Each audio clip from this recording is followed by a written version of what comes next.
মানুষ কতটা খারাপ হতে পারলে এই ধরনের কাজকর্ম করতে পারে আপনি চিন্তাও করতে পারবেন না যে মানুষের মন মানসিকতা দিন দিন এত নিচে নেমে যাচ্ছে বা মানুষের ক্রাইম বা টাকার জন্য বা সামহাও নিজের স্বার্থের জন্য যেন এরকম কাজ করতে পারে। আপনারা সবাই হয়তো অবগত আছেন যে বাংলাদেশের একজন এমপি মনে হয় আনোয়ারুল আবিদিন না কি জানি একটা নাম আমার সঠিক মনে নাই, ওনাকে যেন হত্যা করা হয়েছে। এই বিষয়টা নিয়ে তো তুলপাড় বাংলাদেশে এখন বর্তমানে। সো ওনাকে হচ্ছে নিয়ে হত্যা করা হয়েছে কলকাতা, বাংলাদেশে হত্যা করা হয় নাই। উনি কলকাতা গেছিল এবং কলকাতায় ওনাকে হত্যা করছে এবং যারা হত্যা করছে তারা হচ্ছে সবাই বাংলাদেশের, অর্থাৎ বাংলাদেশে খুনি ওরা হচ্ছে বাংলাদেশ তাইকে যায় ওইখানে প্ল্যান সাজায়া ওনাকে হত্যা করছে। তো ওনাকে যেন হত্যা করছে, তো হত্যাটা কিন্তু খুবই একটা নির্মম, মানে আপনি মানে হতবাক হয়ে যাওয়ার একটা বিষয়। সো ইনভেস্টিগেশনে দেখা গেছে যে ওনাকে যেন হত্যা করা হয়েছে, ওনাকে হত্যা করার পর ওনা কলকাতা হত্যা করা হয়েছে বা ইন্ডিয়া কলকাতা যে রাজধানী আছে ওইখানে হত্যা করা হয়েছে এবং হত্যা করার পর ওনার শরীর তাইকা মাংসগুলোকে আলাদা করে ফেলছে, অর্থাৎ মানুষের যেন বডিটা আছে, বডির যে কঙ্কাল আছে কঙ্কাল থেকে মাংসগুলোকে মানে সেপারেট করা হয়েছে, আলাদা করা হয়েছে এবং এই মাংসগুলোকে আলাদা করার পর এই মাংসগুলোকে টুকরা টুকরা করছে এবং টুকরা টুকরা করার পর এই মাংসগুলোর মধ্যে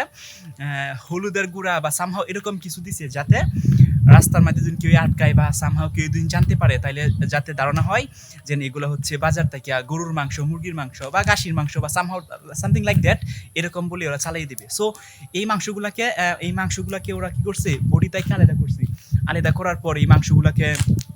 টুকরা করে পিস পিস করছে এবং এই পিস পিস করার পর এগুলাকে মরিচের গুঁড়া, হলুদের গুঁড়া এরকম সংমিশ্রণের আরও কিছু গুঁড়া দিচ্ছে, দেওয়ার পর এভাবে মিশ্রিত করছে। মিশ্রিত করার পর এগুলো হচ্ছে একটা শপিং ব্যাগে বা মিনিটিং ব্যাগে বা এরকম কিছু ব্যাগের মধ্যে বড় হয়েছে। বড় হওয়ার পর এগুলা নিয়ে মানে ফ্লাম্পার লাইন আছে বা সামহাও লাইক দ্যাট, মানে এরকম এরকম জায়গার মধ্যে যায় গোপন করছে, মানে কেউই যাতে এই তথ্যগুলো কেউই না পায়। সো ইনভেস্টিগেশন, ডিবির ইনভেস্টিগেশন এবং ভারত ইন্ডিয়ার যে সিআইডি আছে ক্রাইম ইনভেস্টিগেশন ডিপার্টমেন্ট এবং হচ্ছে বাংলাদেশের যে ডিবি প্রধান আছে হারুনা রশিদ, ওরা হচ্ছে যে ওইগুলা শনাক্ত করার চেষ্টা চলতেছে, অর্থাৎ অলরেডি অনেক কিছু পাইছে, মাংসের টুকরা কিছু পাইছে এবং হচ্ছে যে ডিবির টিম, বাংলাদেশের ডিবি টিম অলরেডি কলকাতা গেছে ভিজিট করতে এবং ওইখানে যে কাজকর্ম চালাইতেছে এবং কলকাতার পুলিশ যারা আছে তারা বাংলাদেশে আসছে এই বিষয় নিয়ে কথাবার্তা বলছে, যেহেতু উনি একটা এমপি ছিল ওনাকে এভাবে নির্মমভাবে হত্যা করছে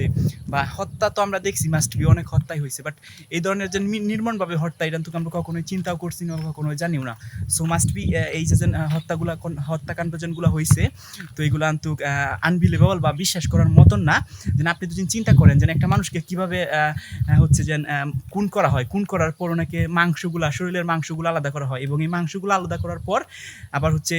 পিস পিস করে, অর্থাৎ গরুর মাংসের মতন পিস পিস করার পর এক জায়গায় থেকে অন্য জায়গায় নিয়ে ফেলে দেয়। সো এগুলা চিন্তা করলে একটা মানে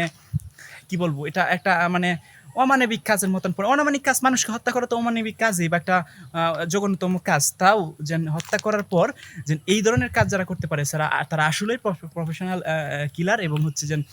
এইগুলাকে ওরা হচ্ছে আপনি চিন্তা করে দেখেন যেন একজন মানুষ কতটা মানে ভয়াবহ হতে হলে যেন খুন করার পর শরীর থেকে মাংসগুলাকে পিস পিস করে কাটে এবং পিস পিস করে কাটার পর এগুলাকে আবার ব্যাগে করে বহন করিয়া মরিচের গুঁড়া, হলুদের গুঁড়া এগুলো লাগাইয়া এক স্থান থেকে অন্য স্থান থেকে বহন করিয়া মানে শেয়ার করে পাঠায় দেওয়া হয়। সো এগুলো দিন চিন্তা করা যায় তাইলে আসলেই দেখা যায় যে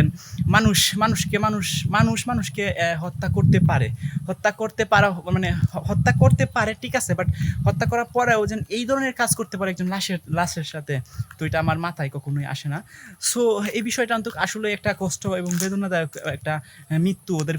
ফ্যামিলির জন্য, নট অনলি ফ্যামিলি বা যারা এই ঘটনাটা শুনছে তারা কিন্তু আসলেই মানে হতবাক হয়ে গেছে যেন একটা মানুষকে কিভাবে পারে যেন এভাবে হত্যা করতে পারে। সো এই বিষয়টা শোনার পর আমারও অনেক খারাপ লাগছে যে হত্যা করছে, আবার হত্যা করার পর মাংসগুলোকে টুকরা টুকরা করে এক স্থান থেকে অন্য স্থানে নানানভাবে পাঠানোর চেষ্টা করছে। সো এটা আসলে একটা কষ্টের বিষয় বা এটা মানে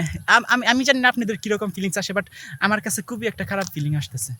সো এই বিষয়ে এখন ইনভেস্টিগেশন চলতেছে, অলরেডি 2-3 জনকে গ্রেপ্তার করা হয়েছে এবং হচ্ছে এই যে হত্যাকাণ্ডটা হয়েছে এটার প্ল্যানটা যদি আপনি শুনেন তাইলে আপনি হতবাক হয়ে যাবেন যে ওনাকে কেমনি হত্যা করা হয়েছে। ওনাকে